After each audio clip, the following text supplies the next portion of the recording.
Terus yang kedua sama ini, tadi kan Mas Ari sempat nyebut soal akomodasi dan mungkin balas budi ya. Atau sebenarnya ada tekanan politik global yang bikin TNI dan Polri ini harus dikembalikan ke sipil, Mas? Apa gimana sih? Iya, itu makanya jadi ketika justru ancamannya semakin kompleks, ancaman global, cyber, keamanan cyber security, justru TNI dan Polri harus didorong.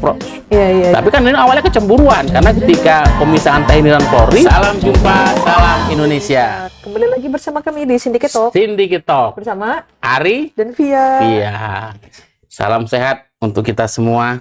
Semoga selalu Ya. waras ya ketika melihat dinamika politik hari Ya ini. harus waras. Karena politik kita sudah menunjuk gejala-gejala yang ya makin seperti menyesakkan. Iya, makin sakit. Ini dari masa ini kan, ini masa transisi nih. Dari posisi Pak Jokowi sudah di akhir masa jabatannya, lalu nanti Oktober kita bersiap menjadi pemerintahan baru, presiden terpilih Prabowo Gibran.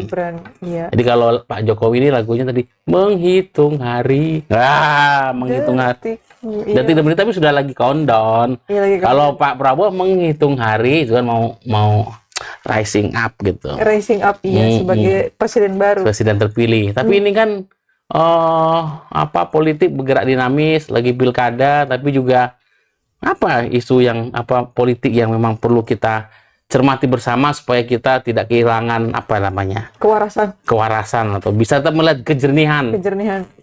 Secara intelektual ya, secara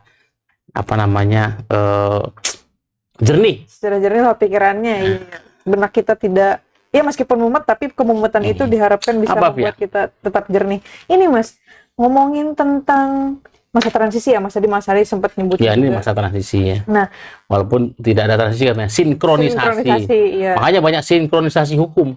Nah, itu ngomong sinkronisasi hukum ini Mas nih, belakangan tuh banyak banget gitu kayak rencana membuat dan merevisi produk legislasi gitu. Ya, undang-undang. Dan itu banyak revisi undang-undang, sinkronisasi undang-undang, proses legislasi kerjasama DPR, pemerintah. Sinkronisasi jabatan menteri, wakil menteri. Itu kan sudah ada 3 wakil menteri. Sinkronisasi jabatan selain kementerian juga lembaga-lembaga negara. Iya. Itu ceritanya komisaris. Kayak dalam waktu kurang dari 3 bulan kayak betul, ini bukan transisi, memang sinkronisasi undang-undang. Nanti kita bicara soal revisi beberapa undang-undang yang cukup strategis. Sinkronisasi jabatan kementerian, sinkronisasi jabatan lembaga-lembaga pimpinan lembaga negara. Komisaris. BUMN, udah banyak posisi jabatan lagi sinkron supaya secara kasarnya bagi-bagi jabatan sebagai demokrasi kita hari ini memang kita prihatin karena demokrasi di mana kekuasaan di tangan rakyat hari ini sudah bergeser menjadi urusan bagi-bagi kursi dan distribusi kue kekuasaan. Tapi itulah politik. Iya, suatu yang gagasan demokrasi yang itu sesuatu yang mungkin usang atau begitu jauh atau hari ini urusan politik itu melangit sih Mas buat rakyat kecil. Iya, melangit karena rakyat hanya bisa cuma mengawang-awang. Iya, nah terus udah gitu politik hanya bukan lagi menyoal bagaimana demokrasi itu kita jalankan untuk rakyat, tapi bagaimana urusan bagi-bagi kursi, distribusi jabatan. Nah, kan katanya demokrasi kan katanya kedaulatan di tangan rakyat ya Mas. Sekarang kedaulatan di tangan penguasa. Revisi apa saja yang lagi rame nih Via? Ini ironinya nih Mas, meskipun kedaulatan di tangan rakyat tuh kita bersuara tuh belum tentu didengar kan. Kayak kemarin nih misalnya kan hari Selasa 29 Juli tuh mahasiswa Mas, anak muda gitu ya, melakukan demonstrasi gitu di depan Istana Kepresidenan. Nah, mereka memprotes tentang RUU TNI dan RUU Polri yang disahkan sebagai inisiatif DPR, Mas. Rencana revisi Undang-Undang TNI dan Undang-Undang Polri. Jadi itu menarik juga untuk kita lihat. Iya. Jadi kalau kita lihat sebenarnya yang mengatur tentang TNI itu adalah Undang-Undang Nomor 34 tahun 2004. Itu tentang TNI. 2004 ya. Soal Polri, Kepolisian Negara RI itu Undang-Undang Nomor 2 tahun 2002 tentang Kepolisian Negara RI. Nah, sekarang mau dilakukan revisi terhadap dua undang-undang itu. Betul. Undang-Undang Nomor 34 tahun 2004 tentang TNI, mau direvisi Undang-Undang Nomor 2 tahun 2002 tentang Polri. Pertanyaannya, adakah urgensi? Nah, itu aku mau nanya itu. Urgensinya apa ini? Urgensinya nggak ada. Selain tadi, sekarang ini kan bicara apakah urgensi? Nggak ada urgensi. Adanya akomodasi. Akomodasi kepentingan politik tadi, kepentingan untuk akomodasi karena balas budi lagi, karena akomodasi balas budi. Tadi soal kursi sama distribusi, nggak jauh dari politik kita hari ini, kursi dan distribusi. Kursi jabatan. Ini kan isu salah satu mencuat soal usia. Iya, usia. Batas usia, kursinya supaya diperlama, dan itu kan menyangkut para petinggi, perwiranya TNI dan Polri lah. Itu kan mereka kan ya, usia itu kan soal bagaimana ketika sudah di kursi jabatan di institusi TNI atau Polri, usianya diperpanjang. Distribusinya juga soal itu tidak jauh dari soal akhirnya akomodasi. Tapi ini menarik juga sih Mas, kan akomodasi nih. Jadi kan ada perpanjangan masa jabatan, masa usia ya gitu ya. Jadi kan di sini tercatat nih berdasarkan rancangan undang-undang TNI-nya ini. Jadi yang tadinya itu untuk pensiun prajurit yang tadinya 58 tahun untuk perwira, terus 53 tahun untuk bintara dan tamtama, akhirnya tuh 60 tahun untuk prajurit perwira gitu. Nah, terus yang satunya lagi untuk tamtama dan bintara itu 58 tahun. Itu TNI-nya ya? Iya. Itu kan di usia yang cukup tua sih menurutku. Apakah mereka bisa gitu untuk tetap... Ya, soal batas pensiun untuk TNI dan Polri ini kan masalah satu soal usia atau batas pensiun. Yang pertama adalah tadi ya, itu memperpanjang. Tentu undang-undang yang sekarang existing itu memang tidak ada urgensi ya. Akomodasi lebih gimana kemudian hanya persoalan usia, padahal sebenarnya salah satu problem utama sebenarnya dari yang kita coba telisik dari kalau kita pantau proses pembahasan revisi dan inisiatif DPR ya. Dan persoalannya kan inisiatif DPR tapi sudah ada surat surpresnya. Surat presiden itu kan harus untuk DPR mulai membahas itu harus ada surprise. Surat presiden ya. Bukan kejutan ya, bukan surprise. Ya, surprise juga. Surprise yang surprise. Karena ada surat presiden untuk pembahasan itu sudah keluar, sehingga memang sekarang sedang menunggu apa saja daftar inventaris masalah yang memang dari pemerintah untuk kemudian dibahas di balik di DPR ya. Tapi memang soal usia ini kan memang salah satu problem utama selama ini di institusi TNI Polri adalah memang kalau usia ya itu kan memang ada perwira-perwira yang non-job, tidak punya posisi, karena memang kemudian ini dialihkan lah ke mempunyai posisi, kemudian di kementerian bisa menempati posisi jabatan sipil di TNI, di kementerian dan lembaga. Jadi memang problemnya ada ketika ada kejenuhan perwira yang begitu banyak sehingga butuh perwira non-job perlu ada, karena kalau perwira non-job nggak mungkin dia harus ada posisi jabatan sehingga dia bisa difungsikan. Nah, sementara ketika ini diperpanjang usianya kan jadi justru kontraproduktif dengan bagaimana memikirkan strategi supaya perwira non-job itu kemudian dilarikan ke atau difungsikan di kementerian lembaga. Itu juga itu kan bagaimana soal karir itu kan jadi justru ketika ini kan justru supaya sirkulasi karir itu juga bisa cepat berjalan. Ya, ketika ini yang di atas nggak cepat pensiun kan justru yang bawah jadi ngantrinya lebih lama, itu dari sisi sirkulasi karir jabatan. Sementara sebenarnya ada problem terutama di TNI kan memang perwira non-jobnya cukup banyak sehingga perlu dialokasi jabatan kementerian lembaga. Itu juga ada isu selama kan itu kementerian lembaga yang terkait dengan politik, hukum, keamanan yang memang kemampuan polisi di penegakan hukum dan kemudian di apa namanya keamanan dan juga tentara, prajurit di sektor pertahanan keamanan gitu bisa difungsikan di lembaga sandi negara, di lembaga cyber, yang kaitannya dengan memang kaitan pertahanan ya. politik, keamanan. Tapi sekarang teman-temannya akan dilebarkan ke apa namanya ekspansinya lebih besar, bukan hanya lembaga negara, kementerian dan lembaga yang terkait dengan apa namanya pertahanan keamanan saja. Ini kan juga jadi usia bukan hanya satu pasal yang ini, tapi juga apa namanya hal soal bagaimana apa namanya TNI semakin ekspansi memasuki posisi-posisi jabatan sipil ya. Intinya adalah apa namanya ini kan sebenarnya menarik juga ketika dulu kan ini kan bagaimana semangat reformasi soal demokrasi ini sebenarnya juga beberapa revisi undang-undang itu kan apa namanya mengangkangi semangat reformasi yang kemudian jadi apa mengancam apa namanya demokrasi kita ketika dulu sejarahnya TNI Polri itu kan bagian dari Angkatan Bersenjata Republik Indonesia ABRI. ABRI itu adalah angkatan apa TNI sekarang plus Polri. Lalu pemisahan TNI Polri. Nah, itu kan menarik bahwa apa namanya pemisahan TNI dan Polri itu salah satu mandat atau salah satu amanat reformasi. Reformasi itu selain tadi pembatasan kekuasaan, presiden dipilih, itu kan oke.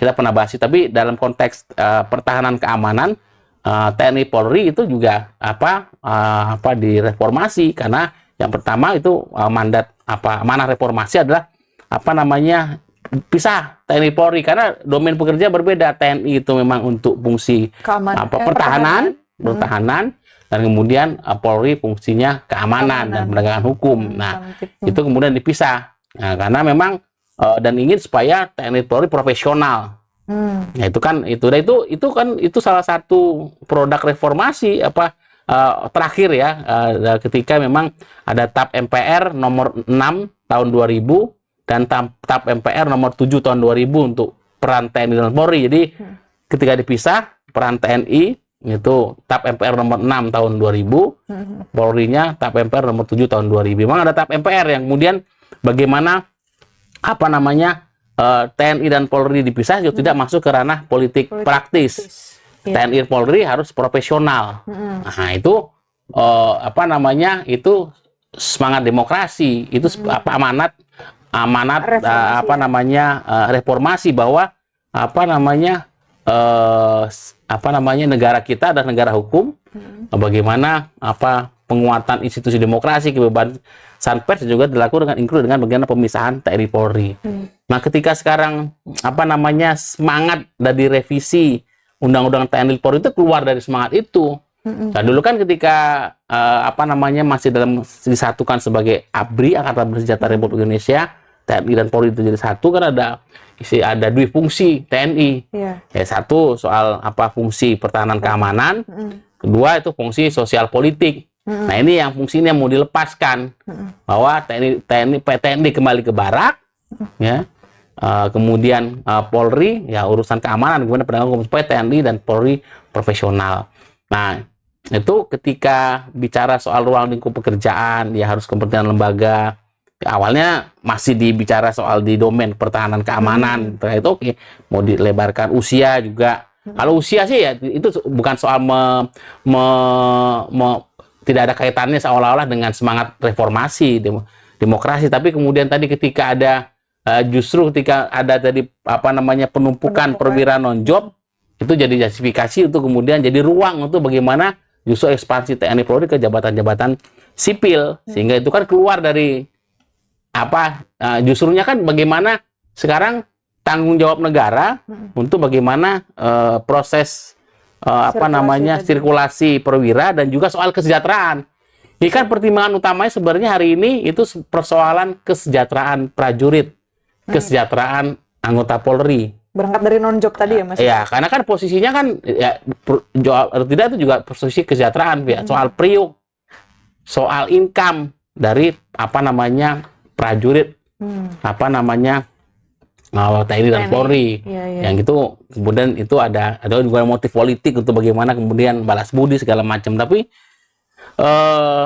tadi jangan sampai kemudian revisi ini keluar dari penguatan ini kan bagaimana TNI misalnya tadi masuk ke semakin jabatan-jabatan sipil. Iya. Kalau polisi itu kan revisi Undang-Undang Polri itu tuh bagaimana soal fungsi penyadapan. Iya. Itu kan mengganggu privasi, lalu buat soal profesi penyadapan fungsi intelijen segala macam. Bagaimana lalu nah itu kemudian bisa menjadi alat represi dari suara-suara yang kritis terhadap demokrasi. Nah, ini kan fungsi intelijen. Nah, itu bagaimana antara fungsi intelijen TNI dan Polri.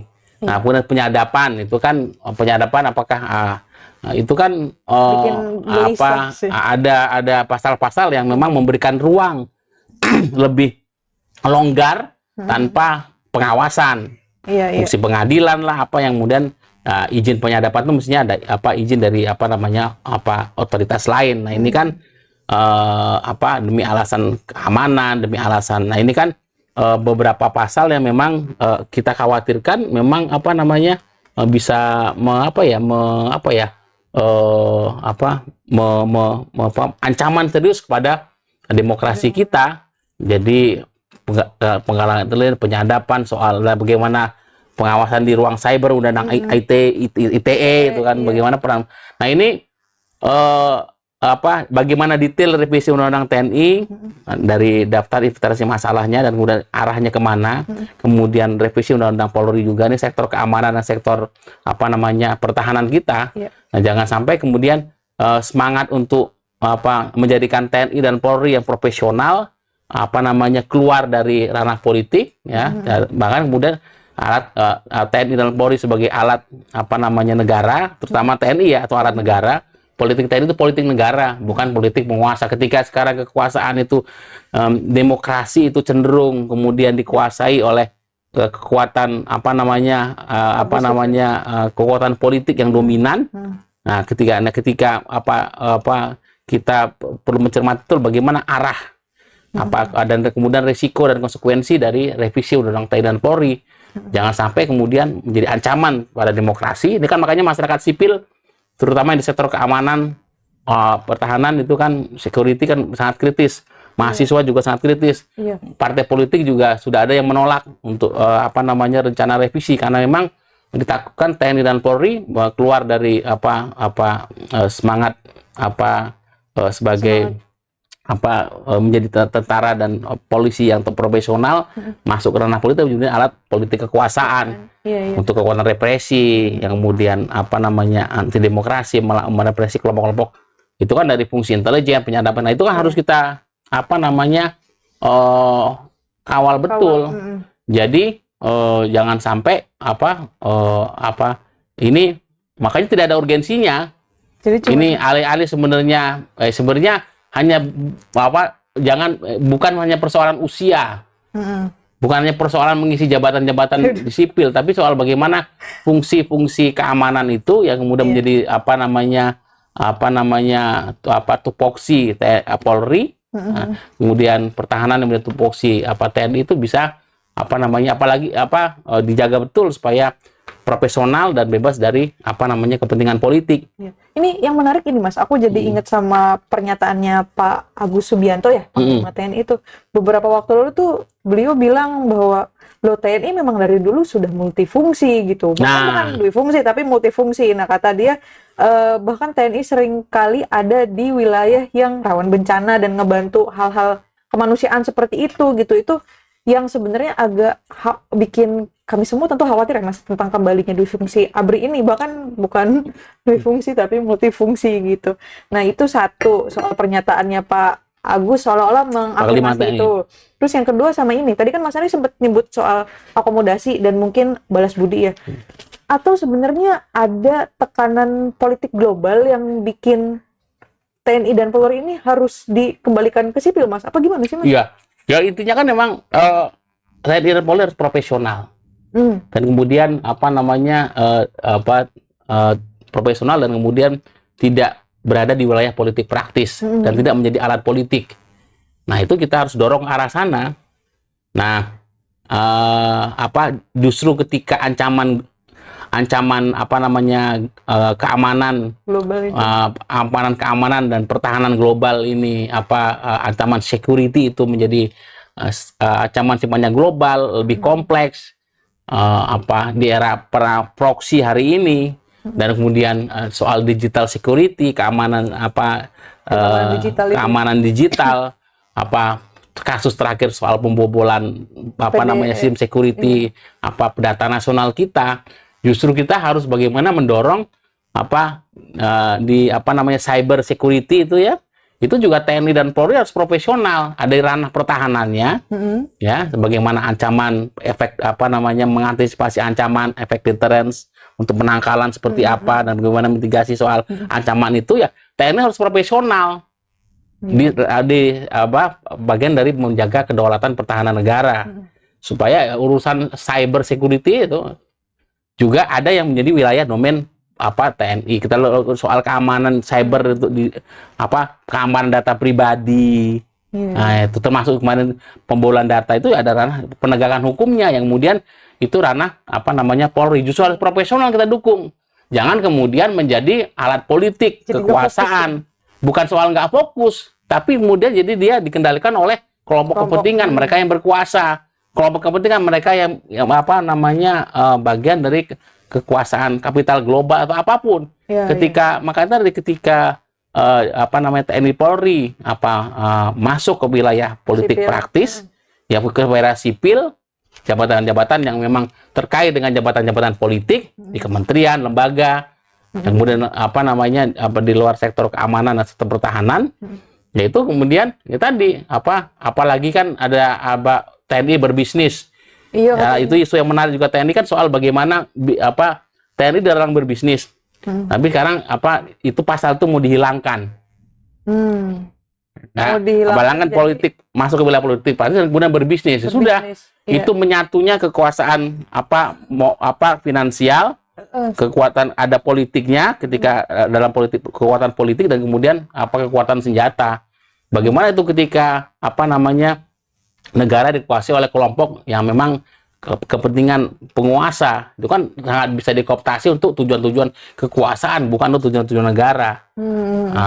Ini Mas, itu makanya jadi ketika justru ancamannya semakin kompleks, ancaman global, cyber, keamanan cyber security, justru TNI dan Polri harus didorong profesional. Jangan masuk dalam kubangan politik, dikooptasi politik, jangan masuk dalam bisnis. Tapi kan ini awalnya kecemburuan, karena ketika pemisahan TNI dan Polri itu banyak lapak-lapak bisnis yang dulu diamankan oleh personel TNI lapangan. Dulu TNI juga berbisnis lewat koperasi dan yayasannya, sekarang nggak bisa. Ya urusan tadi kesejahteraan, ada kecemburuan ketika institusi Polri yang dekat dengan unsur keamanan itu kan ada pengamanan bisnis segala macam. Nah, bagaimana proses-proses hukum itu kemudian dikooptasi oleh kepentingan oknum tertentu. Itu kan ada bicara priuk, bicara rezeki, ini kan akar utamanya adalah soal opportunity, soal penempatan, soal job, ya, aktualisasi dan opportunity. Tadi soal job, penempatan, non-job, aktualisasi, opportunity, sirkulasi. Yang kemudian kalau kita tarik lebih ini soal kesejahteraan. Ya, ada kecemburuan bicara kesejahteraan antara TNI dan Polri. Kalau dulu TNI berkuasa ketika Orde Baru. Karena dia yang kemudian masuk punya kerana bisnis, koperasi, yayasan segala macam, ikut banyak unit. Itu kan kemudian dihapus semua, dikembalikan ke negara. Ini ada pemain baru nih, berarti kemudian ya masuk ke sektor-sektor ya kemudian oknum-oknum yang kemudian menggunakan mulai urusan judi, urusan narkoba, urusan ketika itu wilayah keamanan, penegakan hukum, ketika oknum bermain segala macam, belum hal lain pengamanan unit bisnis, sektor bisnis segala macam kan ini kan. Nah, ini ibaratnya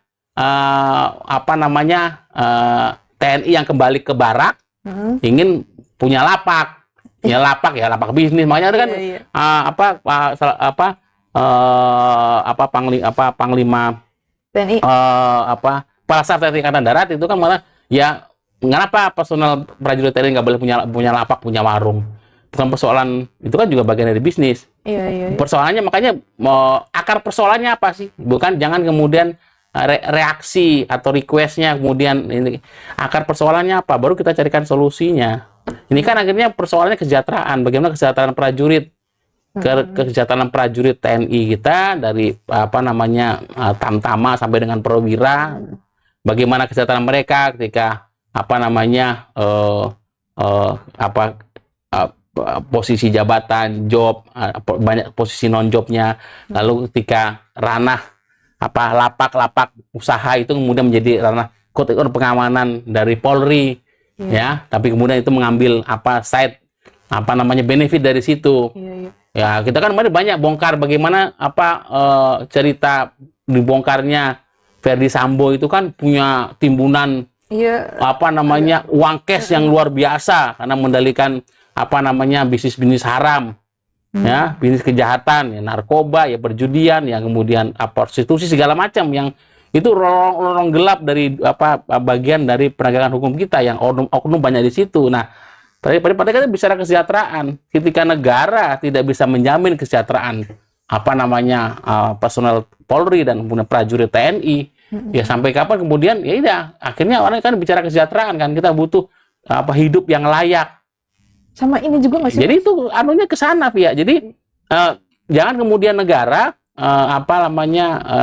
penguasa ini melepaskan tanggung jawab negara kepada kemudian dilemparkan kepada sistem pasar, masuk ke bisnis, dilempar ke posisi-posisi jabatan karena posisi jabatannya benar sipil. Akar persoalannya apa sih ketika bicara rotasi dan sirkulasi posisi karir jabatan di militer? Lalu bagaimana pengelolaan sektor keamanan kita, ini bagaimana menjaga menjauhkan polisi kita dari oknum-oknum yang kemudian menyalahgunakan fungsi penegakan hukum untuk kemudian bermain dengan praktek-praktek pelanggaran hukum. Nah, ini kan harus ditata betul. Jangan kemudian akar persoalan kecemburuan, kesejahteraan. Karena ketika pemisahan itu seakan-akan kemudian rezeki jadi terpisah juga. Iya sih. Tapi itu secara kelembagaan juga sebenarnya problematik juga nggak sih, Mas? Maksudnya ketidakmampuan TNI misalnya atau Polri dalam memanage sirkulasi itu loh, Mas. Tapi akhirnya kita sipil gitu yang kena imbas. Yang saya pikir memang ketika di fungsi ABRI, memang TNI, Polri itu bisa memang mengungsi ABRI dalam hal ini TNI dan Polri memang bisa mengungsi jabatan-jabatan sipil. Ya. Nah, memang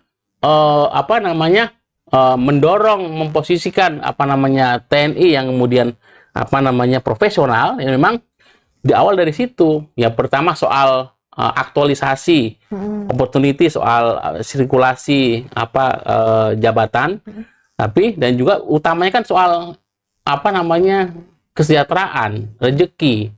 Bagaimana kesejahteraan prajurit ini yang utama, sehingga fokus kepada profesionalitas, menjadi tentara yang profesional, ya, menjadi Polri yang profesional, dan bagaimana juga kebijakan-kebijakan punishment yang memang bisa ditegakkan ketika ada pelanggaran pada prinsip-prinsip institusi. Nah, misalnya terkait perluasan jabatan sipil akan diperluas, misalnya pasal perubahan itu, misalnya dulu prajurit aktif dapat menduduki TNI, ya, sudah revisi undang-undang TNI, prajurit aktif dapat menduduki jabatan pada kantor atau yang membidangi koordinator membidangi bidang politik dan keamanan negara, pertahanan negara, sekretaris militer, intelijen negara, sandi negara, lembaga ketahanan nasional, Dewan Pertahanan Nasional, Search and Rescue, SAR, Badan Narkotika Nasional, Mahkamah Agung, kementerian dan serta kementerian lembaga yang membutuhkan tenaga dan keahlian prajurit aktif sesuai dengan kebijakan presiden. Nah, sekarang draft revisinya prajurit aktif dapat menduduki jabatan tertentu, nggak disebutkan, nggak ada batasan lagi. Nah, ini itu misalnya salah contoh itu perluasan jabatan sipil ini bisa mencederai semangat profesional, dan tadi pemisahan TNI Polri dan TNI tidak masuk kepada wilayah politik praktis. Ketika dia misalnya apapun ketika di kementerian lembaga dan itu posisi menterinya atau pimpinan ketua lembaganya adalah jabatan politik, yang dipilih oleh presiden hasil pemilu kan, itu kan rentan bagaimana digunakan untuk kepentingan apa namanya politik. Misalnya juga untuk revisi undang-undang Polri misalnya. Ini apa ada yang berpotensi melanggar privasi misalnya ketika melakukan soal penyadapan. Jadi melakukan penyadapan dalam lingkup tugas kepolisian sesuai dengan undang-undang mengatur mengenai penyadapan. Soal pemeriksaan, penyitaan terhadap surat, dokumen elektronik dan bentuk dokumen lainnya. Nah, misalnya itu kan ada kemarin kan apa namanya oknum Polri, polisi penyitaan dokumen apa sama ketika apa pemeriksaan di KPK itu kepada salah satu itu kan salah satu kan itu pun itu belum ada aturannya, nggak boleh sembarangan, harus ada surat perintah untuk penyadapan, surat perintah untuk penyitaan, pemeriksaan. Kalau memang ada indikasi ya nggak bisa karena Polri itu sebenarnya apa institusi penegak hukum. Jadi memang fungsinya hukum. Penegakan hukum. Jadi bagaimana apa kalau tentara itu polisinya aparat keamanan, bagaimana menangkal, mengantisipasi fungsi deteran seperti apa mendeteksi ancaman-ancaman dari luar bisa mengancam kedaulatan negara, pertahanan negara. Nah, itu kemudian misalnya soal rencana bicara soal Intelkam. Intelkam Polri, kemudian penggalangan pengamanan fungsi intelijen, informasi dan keterangan, bisa mengumpulkan informasi keterangan, melakukan deteksi dini dan peringatan dini dalam rangka pencegahan, penangkalan dan penanggulangan terhadap setiap hakikat ancaman termasuk kepada kegiatan orang-orang asing guna mengamankan kepentingan nasional dengan menjunjung tinggi HAM. Nah, beberapa hal yang kemudian apa namanya pasal-pasal yang diusulkan dalam revisi yang mudah sekarang menjadi perbincangan publik yang memang mengembalikan apa namanya memperluas perluasan tentara masuk kepada wilayah sipil dan kemudian bagaimana apa namanya TNI Polri didiskusikan betul untuk menjadi quote and quote dikualitas menjadi kekuatan mengancam juga security keamanan warga negara ya, privasi dia, keamanan melanggar privasi segala macam. Nah, kebebasan warga negara atas nama keamanan negara, kebebasan kemudian privasi dia. Orang bisa diciduk begitu saja tanpa surat perintah dokumennya bisa diambil begitu aja, handphonenya, tasnya atau apapun tanpa surat perintah penyitaan. Nah, ini kan hal-hal ancaman yang kemudian bisa ancaman serius kepada demokrasi kita yang kemudian ketika ini bisa menjadi semakin mengukuhkan bahwa hari ini ya negara dikontrol betul oleh penguasa, bukan lagi negara hukum tapi negara kekuasaan. Hukum digunakan untuk kepentingan untuk kekuasaan, bukan untuk kepentingan menjaga berlakunya tertib hukum. Biar jadi sivil. Nah ini Mas, ngomong-ngomong nih Mas, aku jadi kepikiran nanya ini. Kan sebelumnya di awal kita udah ngomongin tuh Mas tentang gimana ketidakwarasan yang berdemika sekarang ini.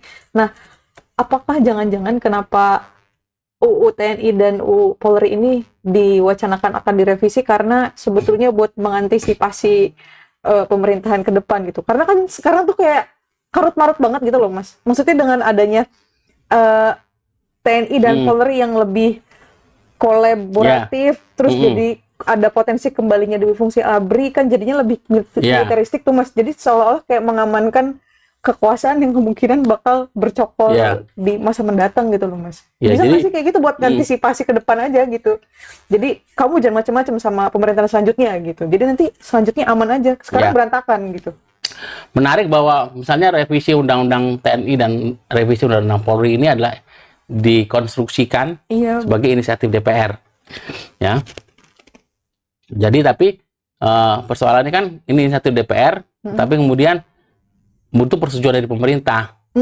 Persetujuan itu tandanya apa? Persetujuan itu adalah ada surat presiden. Jadi adalah surat dikirim presiden surpres ini kemudian dikirim ke DPR terkait revisi ini, berarti pemerintah sudah setuju.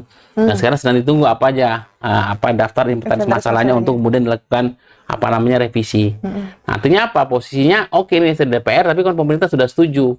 Apakah kemudian berarti presiden sekarang Pak Jokowi sudah setuju untuk melakukan ini. Nah, makanya satu sisi ini adalah semacam akomodasi bisa, tapi kemudian juga bisa seakan-akan memberikan karpet merah untuk mengamankan iya. ya, mengamankan karpet merah untuk mengamankan presiden berikutnya yang mengamankan dalam arti negara kita sedang bergerak dari demokrasi ke autokrasi, mengamankan bagaimana supaya demos itu tetap berada dalam proses peminggiran demos itu semakin terjadi, ya, sehingga praktik negara kekuasaan itu terus berlangsung. Apakah atau dari perspektif presiden yang sekarang lagi dalam proses lemdak ini kan, lagi countdown, melakukan revisi undang-undang yang sangat strategis bagi sistem demokrasi kita lagi mundur, lagi setback, lagi terjadi kemudian keporosan demokrasi. Ini kan justru ancaman baru tuh demokrasi, kan demokrasi kita akan semakin justru pembunuhan, makin dibunuh gitu kan. Nah, apakah kemudian presiden terpilih ini berikutnya Pak Prabowo kemudian nyaman dengan ini semua? Ya nanti kita lihat proses seperti apa. Kalau dia merasa welcome dengan karpet merah, nah ini kan persoalannya ya berarti memang ini kan keberlanjutan. Atau nanti bisa jadi alih-alih ini kan memberikan karpet merah, kita pernah diskusi alih-alih memberikan karpet merah, tapi sebenarnya ini moncong meriam yang sedang diarahkan ke Pak Prabowo, karena Pak Prabowo kan dulu dikonstruksikan, dipersepsikan awal kan sebagai tokoh yang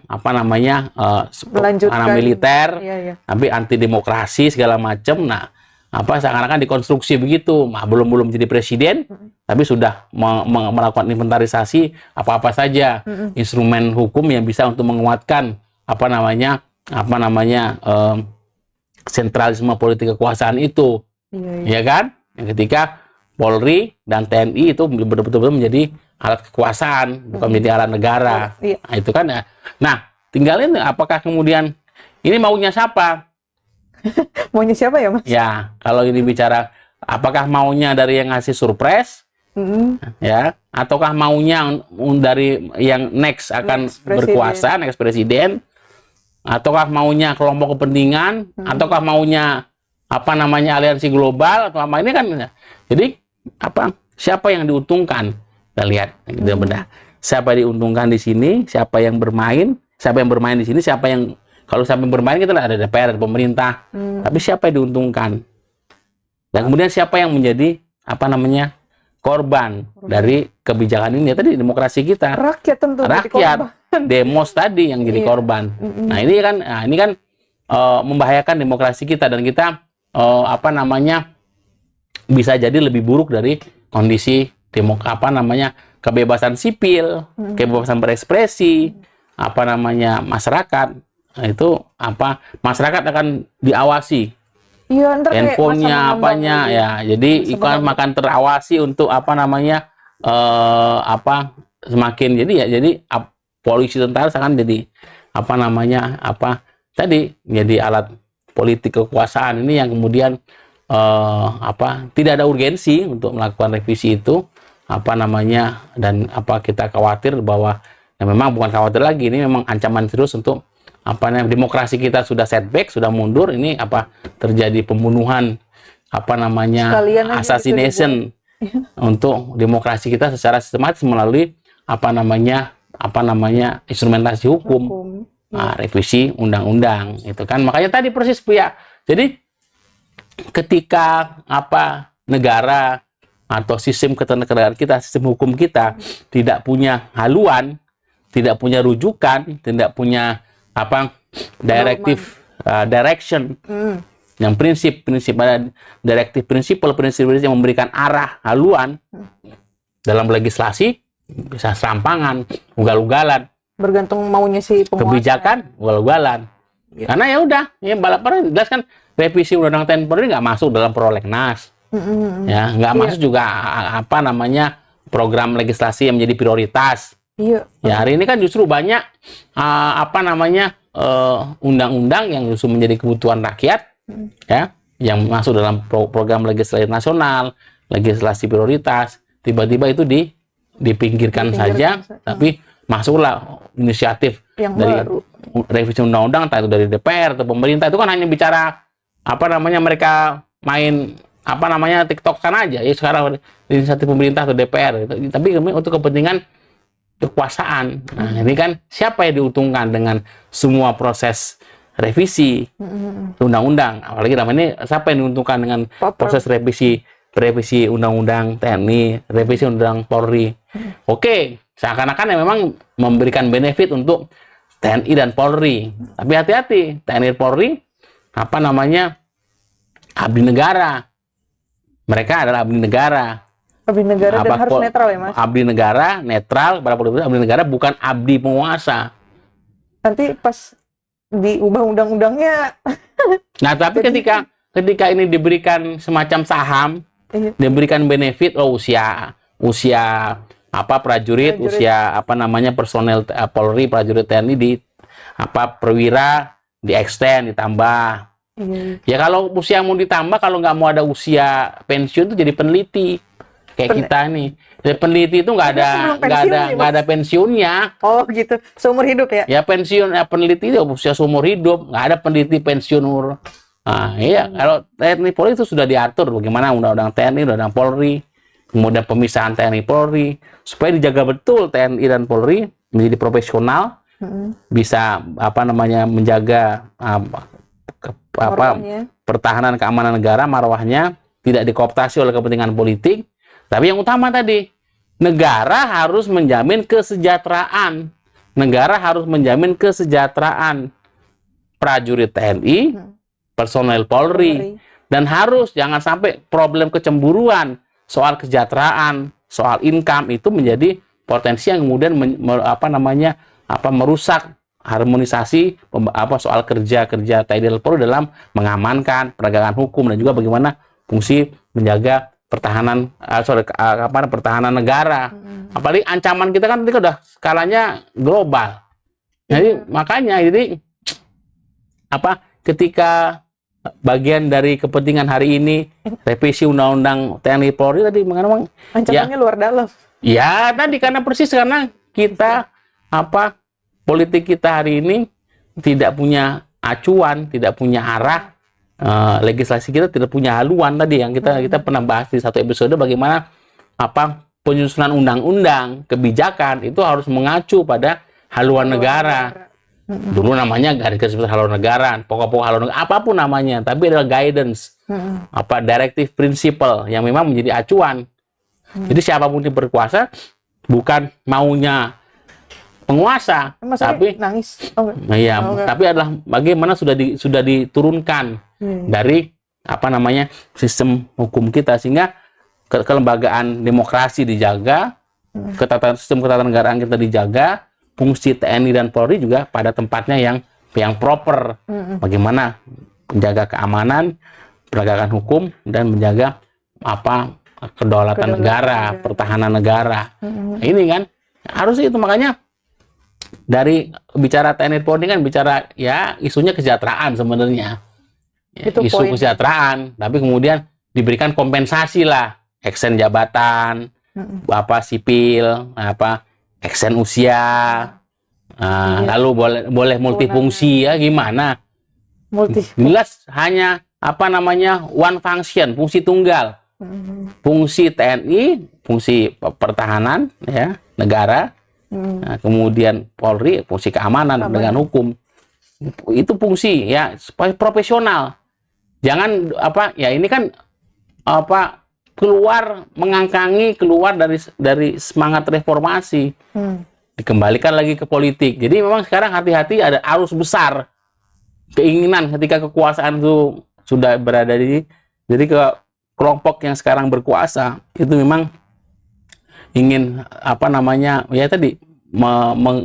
mengamputasi semangat reformasi, prinsip demokrasi kita. Jadi ya ini kita mendorong supaya publik dengan diskusi seperti ini, kita ngobrol begini tuh hati-hati terhadap upaya-upaya mengembalikan negara ini kepada zaman kegelapan sebelum reformasi. Dan ini bisa lebih buruk. Dulu memang kita sistemnya otoritarian, anti demokrasi, ada represif. jelas gitu Nah, ya. itu ya, sekarang kita sistem demokrasi, Tapi alih-alih demokrasi, tapi kemudian kita otokrasi. Demokrasi digunakan sebagai instrumentasi saja untuk bagaimana menjalin kekuatan politik dominan untuk melakukan apa namanya instrumentasi hukum, akal-akalan. Karena tadi apa yang kemudian justru membunuh demokrasi, membunuh kebebasan.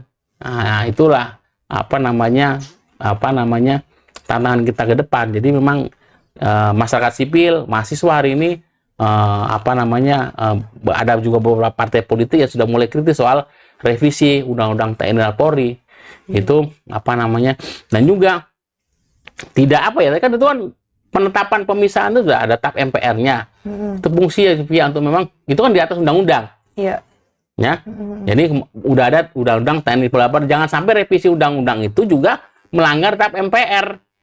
Iya. TAP MPR itu jelas. TAP MPR itu kan memisahkan TNI Polri dan mendudukan posisi TNI di mana, Polri di mana, dan kemudian itu masuk dalam posisi masing-masing dan tidak kooptasi oleh politik. Tidak masuk wilayah politik praktis supaya menjadi TNI profesional, Polri yang profesional. Nah, kalau ada revisi undang-undang sekarang ya keluar dari dia melanggar TAP MPR.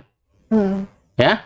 Kalau melanggar reformasi itu kan hanya amanat reformasi dari rakyat mahasiswa yang dulu berdemonstrasi ya. Tapi sebagai produk hukum ada TAP MPR yang mengatur bagaimana pemisahan TNI dan Polri, bagaimana fungsi TNI dan Polri. Nah, undang-undang TNI dan Polri itu kan turunan dari TAP MPR itu. Ya, sampai revisi undang-undang itu menyalahi prinsip demokrasi, mengangkangi semangat reformasi dan kemudian melanggar TAP MPR. Nah, akhirnya ujung-ujungnya ujungnya kita tuh kayaknya akal-akalan politik hukum dan pelanggaran demokrasi dan pelanggaran konstitusi hari ini itu ujungnya tadi karena kita tidak tidak patuh pada sistem ketatanegaraan kita. Ada loh TAP MPR-nya. Tapi politisinya juga udah melanggar Pancasila juga sih. Nah, ya itu makanya kita sebenarnya politisi hari ini sebenarnya melanggar Pancasila semua. Tapi persoalan Pancasila nggak bisa diproses mana pelanggaran etik bernegara, norma, segala macam. Makanya hukum kita, ini kita belajar deh sebenarnya bagaimana pelanggaran hal-hal terkait. Makanya tadi ada tulisan misalnya tentara kembali ke barak bukan ke lapak. Ya harus kembali ke barak. Jangan kemudian dikasih buka lapak. Excuse saja, buka warung nggak boleh, bukan persoalan nanti jadi excuse untuk dibuka ruang untuk bisnis yang lebih besar. Iya. Bayangkan punya senjata, punya kekuatan kapital, finansial, punya kekuatan, ada bagian dari kekuatan politik. Iya. Abuse of power-nya bisa digunakan untuk keuangan. Inilah ancaman serius untuk demokrasi kita. Jadi mari kita tolak revisi Undang-Undang TNI Polri karena satu tidak ada urgensinya. Iya itu. Ya. Dua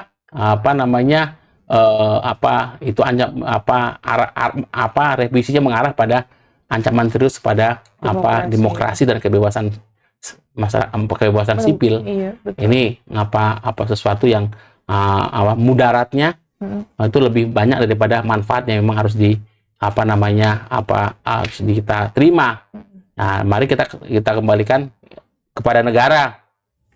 Ya, ini presiden sebagai kepala negara. Kewajiban negara adalah untuk menjamin kesejahteraan rakyat, menjamin kesejahteraan TNI, prajurit TNI, menjamin kesejahteraan personel Polri sehingga mereka nggak main-main lagi, nggak cawe-cawe lagi dengan urusan bisnis, nggak tergoda lagi dengan kalau masuk politik kan mereka boleh harus mundur, harus dulu, harus bisa masuk politik harus sudah ketika pensiun dari jabatan.